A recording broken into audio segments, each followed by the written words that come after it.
अगर आप small cap fund में एसआईपी करने की प्लानिंग कर रहे हैं तो आज का ये कंपैरिजन आपके लिए बहुत इंपॉर्टेंट होने वाला है, क्योंकि आज हम कंपेयर करने वाले हैं बंधन स्मॉल कैप फंड और Invesco India small cap fund को। वीडियो के एंड तक आपको क्लियर हो जाए कि रिटर्न, रिस्क, एक्सपेंस रेशियो और ओवरऑल क्वालिटी के हिसाब से कौन सा फंड ज्यादा स्ट्रॉन्ग नजर आता है। सबसे पहले बात करते हैं एनएवी की। बंधन स्मॉल कैप फंड का एनएवी लगभग 54 रुपीज है, जबकि Invesco India small cap fund का एनएवी 51 रुपीज है। लेकिन एनएवी कम या ज्यादा होने से फंड सस्ता या महंगा नहीं हो जाता। एनएवी सिर्फ एक यूनिट की वैल्यू होती है, इसलिए इस पॉइंट पर कोई क्लियर विनर नहीं है। दोनों फंड्स में मिनिमम एसआईपी सिर्फ 100 रुपीज से शुरू हो जाती है, इसलिए इस पॉइंट पर दोनों फंड्स बराबर है। बंधन स्मॉल कैप फंड का फंड साइज लगभग 27,219 करोड़ है, जबकि Invesco India small cap fund का 11,717 करोड़ है। बड़ा फंड साइज इन्वेस्टर ट्रस्ट और लिक्विडिटी को इंडिकेट कर सकता है। इस पॉइंट पर बंधन स्मॉल कैप फंड आगे नजर आता है। बंधन स्मॉल कैप फंड का एक्सपेंस रेशियो 0.77% है, जबकि Invesco India small cap fund का 0.85% है। एक्सपेंस रेशियो वो एनुअल कॉस्ट होती है जो फंड मैनेजमेंट के लिए ली जाती है। जितना कम एक्सपेंस रेशियो होगा उतना ज्यादा पैसा इन्वेस्टर के लिए बचेगा। इस हिसाब से बंधन स्मॉल कैप फंड इस पॉइंट पर बेटर परफॉर्म करता है। बंधन स्मॉल कैप फंड और Invesco India small cap fund दोनों की 5 स्टार रेटिंग है। इस पॉइंट पर दोनों फंड्स बराबर नजर आते हैं। पिछले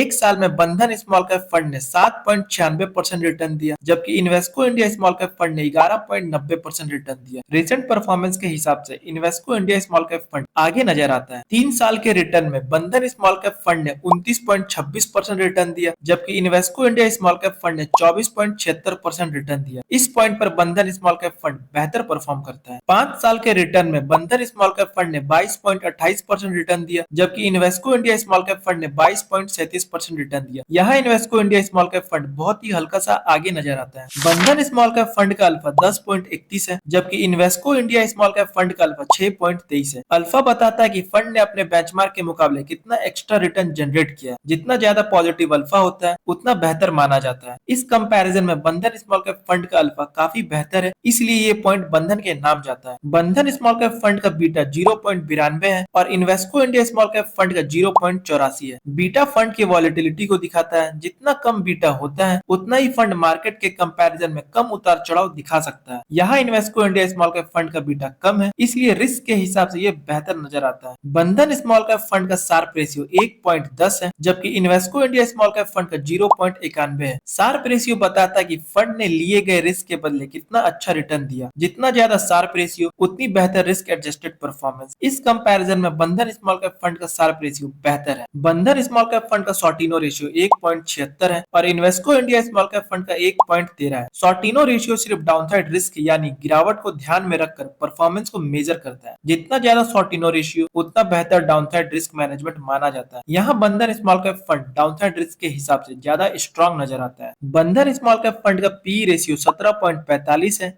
जबकि Invesco India small cap fund का 40 है। पी रेशियो फंड के पोर्टफोलियो की वैल्यूएशन को दिखाता है। आमतौर पर कंपैरेटिवली कम पी रीजनेबल वैल्यूएशन का सिग्नल दे सकता है, लेकिन इसे हमेशा ग्रोथ और सेक्टर एलोकेशन के कॉन्टेक्स्ट में देखना चाहिए। वैल्यूएशन के हिसाब से बंधन स्मॉल कैप फंड इस पॉइंट पर बेहतर नजर आता है। बंधन स्मॉल कैप फंड का major exposure financial, material, consumer sector में है। वहीं Invesco India small cap fund का major exposure health care, financial और कंज्यूमर सेक्टर में है। यहाँ कोई फिक्स्ड विनर नहीं है, क्योंकि सेक्टर एलोकेशन फंड मैनेजर की स्ट्रेटेजी और इन्वेस्टर की प्रेफरेंस पर डिपेंड करता है। अगर हम पूरे कंपैरिजन को देखें तो fund size, expense ratio, 3 year return, alpha, Sharpe ratio, Sortino ratio और पी रेशियो जैसे इंपॉर्टेंट पैरामीटर्स में बंधन स्मॉल कैप फंड ज्यादा स्ट्रॉन्ग नजर आता है। दूसरी तरफ Invesco India small cap fund 1 year return, 5 year return और बीटा जैसे मैट्रिक्स में बेहतर परफॉर्म करता हुआ दिखाई देता है। ओवरऑल अगर risk adjusted performance, benchmark out performance और अट्रैक्टिव वैल्यूएशन को देखा जाए तो बंधन स्मॉल कैप फंड इस कंपैरिजन में थोड़ा ज्यादा स्ट्रॉन्ग नजर आता है। हालांकि इन्वेस्टमेंट का फाइनल डिसीजन लेने से पहले अपने फाइनेंशियल गोल, रिस्क प्रोफाइल और इन्वेस्टमेंट होरिजन को जरूर ध्यान में रखें।